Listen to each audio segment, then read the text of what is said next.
Minha ex-cunhada está grávida de novo e agora está noiva do amante que a engravidou, de novo. Acho que isso aqui é um pequeno presente de Natal para vocês. Não lembro se alguém chegou a prever que isso poderia acontecer, mas se previu, meus parabéns. E também, não me mandei mensagem privada. Eu não vou responder, especialmente porque fico meses sem entrar aqui. Se quiserem ler meus posts em podcasts ou coisas do tipo, fiquem à vontade. Eu realmente não me importo. Antes de entrar no que o título diz, um pouco do que aconteceu antes. Minha ex-cunhada tentou seduzir meu irmão Dan várias vezes. Ela estava infeliz trabalhando para os próprios pais, enquanto fazia aulas obrigatórias por DUI e cuidava do filho fruto do caso extraconjugal. Bom, ela começou a agir como se quisesse ver os outros filhos com mais frequência, passou a se arrumar toda, e Dan comentou comigo algo que eu já tinha dito antes. Que ela parecia uma Bimbo City com um sabre de luz de batom. Ele disse que ela se esforçou para se vestir exatamente do jeito que sabia que ele gostava e tentou agarrá-lo e beijá-lo na boca enquanto estavam sentados juntos em um restaurante com as crianças. Ele recusou, claro, mas ela tentou dizer que aquilo era apenas uma demonstração normal de afeto. Não é. Não quando você trai alguém, agride fisicamente essa pessoa depois de ser exposta como traidora e ainda a deixa enterrada em dívidas.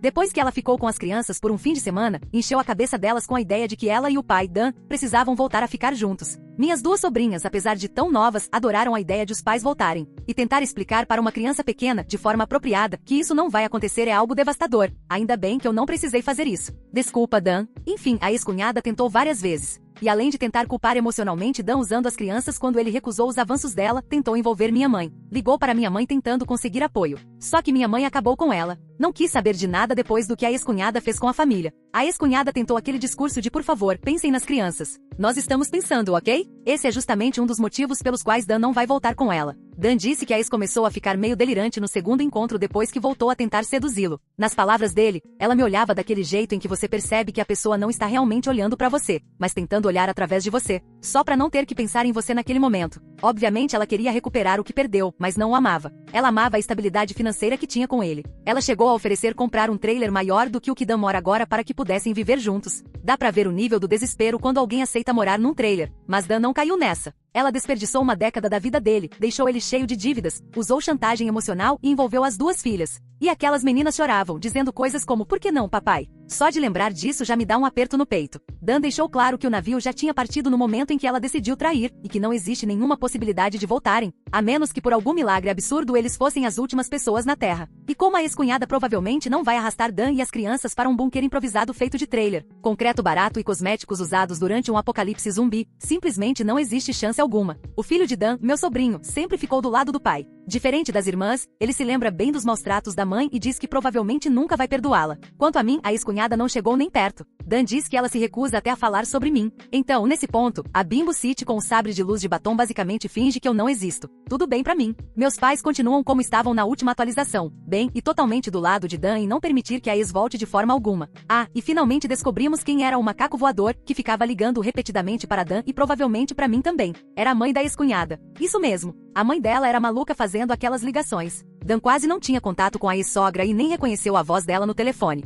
Descobrimos porque ela voltou a ligar quando Dan se recusou definitivamente a aceitar a ex de volta. Ela tentou dizer que eles ainda eram casados aos olhos de Deus. Dan tentou bloqueá-la, mas ela ligava de números diferentes. Até que ele a confrontou e disse que provavelmente ela e o ex-sogro só estavam cansados de ter a filha morando com eles. Depois disso, Dan ameaçou abrir um processo por assédio se ela não parasse. Então a ex-sogra tentou ligar para minha mãe. Isso deu ainda mais errado. Minha mãe vinha agindo de forma contida há um tempo, mas falando com a ex-sogra, virou praticamente um urso pardo. A mulher nunca mais ligou. Sobre os ex-sogros do Dan, não tem muito mais a dizer. Ele quase não os conhecia, mesmo tendo sido casado com a filha deles. Apesar de terem um negócio próprio, são extremamente antissociais. Ele os viu no casamento e talvez uma ou duas vezes por ano até a separação. Mal tentavam ver os próprios netos. Provavelmente as pessoas mais antissociais que já conheci. A ex-cunhada concluiu as aulas do DUI e recuperou a carteira. Mas o carro dela precisou receber um bafômetro instalado, e Dan disse que ela odeia isso. Como há uma câmera no carro, ninguém pode soprar por ela sem violar a ordem judicial. Nunca tive DUI, então não entendo muito bem como funciona. Falando nisso, um dos agora ex-amigos do Dan ficou bêbado e bateu o carro numa casa. Não posso entrar em detalhes, mas Dan disse que ele era um péssimo bêbado e um amigo ainda pior. Então cortou relações. Quanto a mim, continuo alugando 2 quartos da minha casa. O inquilino saiu para cuidar do pai idoso, e o quarto já foi alugado para outra pessoa. É um bom inquilino, mas quase não sai do quarto porque trabalha em home office. E o trailer, sim, muita gente pergunta sobre ele. Está indo bem. Já foi de tudo. Minha casa improvisada, casa de hóspedes, moradia temporária do Dan e aluguel de curto prazo. Outro parente ficou nele por alguns meses até conseguir emprego e um apartamento. Já virou piada que eu deveria comprar outro trailer e deixar 2 no quintal prontos para a próxima emergência familiar. Não vou fazer isso, mas a ideia foi engraçada. Continuo com minhas noites de pôquer e Uno com amigos, e Dan tem participado também.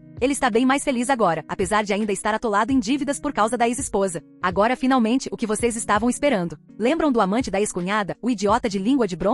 Pois é, a Bimbo City usou o lado sombrio da força e o seduziu novamente. Ela está grávida do segundo filho dele, o quinto dela. Pelo visto, ela convenceu o sujeito a voltar a se envolver depois que Dan se recusou a aceitá-la de volta. O idiota já passou dos 40 e provavelmente não tinha muitas opções. Aposto que bebe bastante também se aceitou a Bimbo City de volta. Estou chamando ela de Bimbo City quando não quero dizer ex-cunhada, porque a família toda acha isso engraçado. Enfim, ela engravidou, e a família dele aparentemente o forçou a deixá-la morar na casa dele. Ele reclamou disso online antes de apagar quase tudo das redes sociais. Agora o perfil dele parece uma página em branco. E a casa nem é grande coisa. É uma casa pré-fabricada antiga num parque de trailers. Não é daqueles parques caóticos, mas combina com o apelido bronze porque bronze é sempre terceiro lugar. Esse cara nunca vai ser ouro. É o tipo que anda sempre bronzeado, cabelo loiro descolorido, roupa branca, se achando alguém. Até você ver ele entrando num Toyota de 20 anos indo para um bairro duvidoso. Um Ken de quinta categoria. Até sinto um pouco de pena dele, sendo pressionado pela família a casar com a Bimbo City. Mas foi ele quem achou aceitável dormir com uma mulher casada e destruir uma família. Então a culpa é dele. A Bimbo City ainda tem que trabalhar para os pais porque está endividada.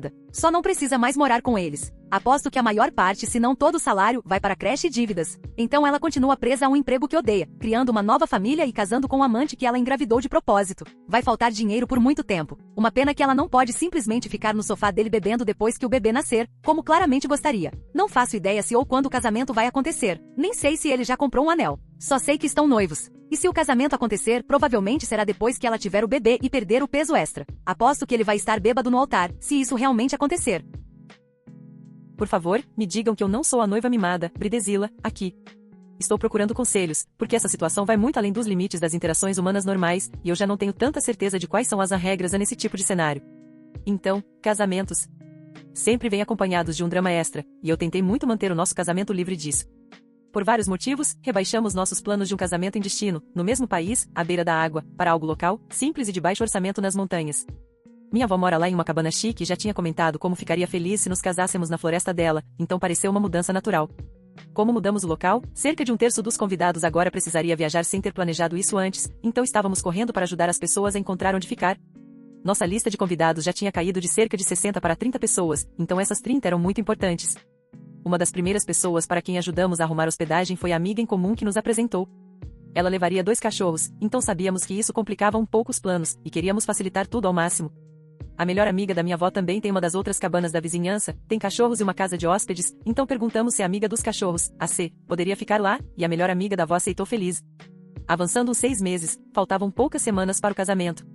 Todo mundo que vinha de fora tinha onde ficar, a maioria na montanha. Minha madrinha, Moagá, o marido dela e o bebê, além de uma convidada especial, CE, eram os únicos, além de nós, que não ficariam na montanha. Eles reservaram hotéis na nossa cidade, a uns 40 minutos de distância. De repente, surgem problemas na casa da melhor amiga da avó, e ela não poderia mais hospedar a Semas. Ela falou com outra amiga da vizinhança, a anfitriã generosa, KG, que também tem uma cabana super bonita e que ela e a filha administram como Airbnb. Houve um cancelamento de última hora, e ofereceram a cabana como alternativa para a ser ótimo. Quando me avisaram dessa mudança, perguntei à minha avó e à melhor amiga dela se seria possível minha madrinha e a convidada especial também ficarem nesse Airbnb. Meu Deus, tinha quartos de sobra, para que todo mundo, menos nós, ficasse na montanha onde o casamento realmente aconteceria. Disseram que achavam que não teria problema. Perfeito. Problema resolvido. Seguindo em frente. No dia em que a C chegou, nós a encontramos no Airbnb, e quem nos mostrou a casa foi a filha da anfitriã, Fá. Casa linda, vista maravilhosa. Eu fiquei tão feliz que pessoas tão importantes para mim ficariam em um lugar tão incrível. Mas a vibe da Fá não era boa. Parte disso parecia aquela atitude de rato da cidade fazendo um favor ao rato do campo, a diferença de renda ali é real, mas também tive a sensação de que ela não sabia dos cachorros. Ela mencionou pelo menos 3 vezes que normalmente cobram uma taxa extra de limpeza por causa de animais. A atitude dela era, travada, como se tivesse mordido um limão. Tirando isso, tudo correu bem, a AC se instalou, os outros convidados chegaram depois, e seguimos com os preparativos do casamento. O plano original era fazer a cerimônia no quintal da minha avó, literalmente só um arco como decoração, e a recepção em um salão local. Pedimos a AC que ajudasse a montar o arco na manhã do casamento, e ela topou na hora. Enquanto estávamos nos arrumando, a AC estava mandando opções de onde colocar o arco, e então ela e minha mãe decidiram que o melhor local seria o quintal do Airbnb, mais espaço, vista melhor, simplesmente o lugar perfeito para a cerimônia. Minha mãe e a AC tentaram falar com a Águia para pedir autorização, mas não conseguiram contato. Então tomaram a decisão por conta própria de fazer ali mesmo e me disseram para não me preocupar. Sim, mãe. Vou focar em me casar.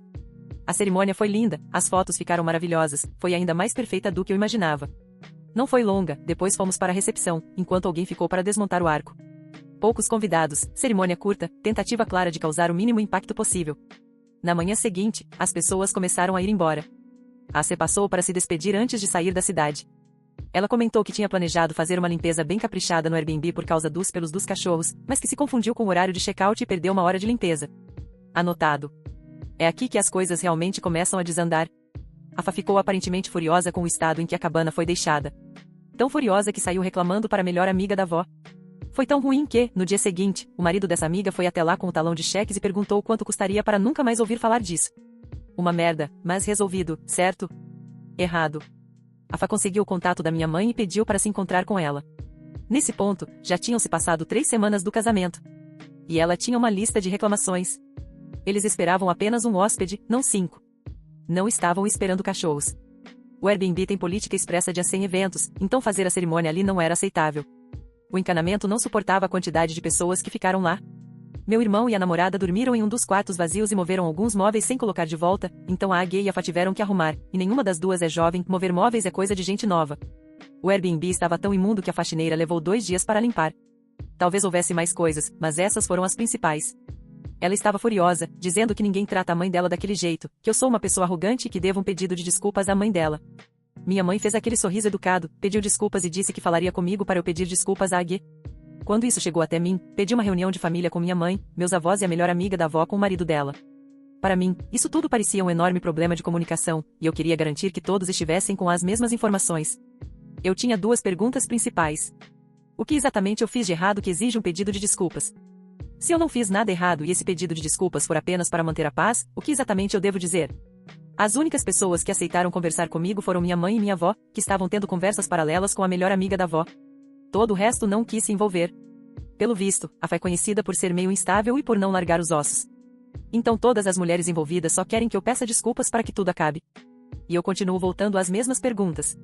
Eu não me importo de pedir desculpas para manter a paz, especialmente porque devemos muito a todos por fazerem o casamento acontecer, mas parecia que estavam me jogando debaixo do ônibus sem apoio algum, quando eu não tinha feito nada de errado. Isso doeu muito, principalmente porque começou a manchar minhas lembranças do casamento. Mas espera, tem mais. Enquanto isso tudo fervia, eu estava ao telefone com minha madrinha e desabafei tudo. E então ela soltou a bomba, foi o pior Airbnb em que ela já ficou. Além de reclamações básicas sobre lençóis e travesseiros, cada prato que ela tentou usar, inclusive talheres, estava sujo. Uma caneca de café estava completamente cheia de cabelo. A cozinha estava imunda, com poeira nas bancadas.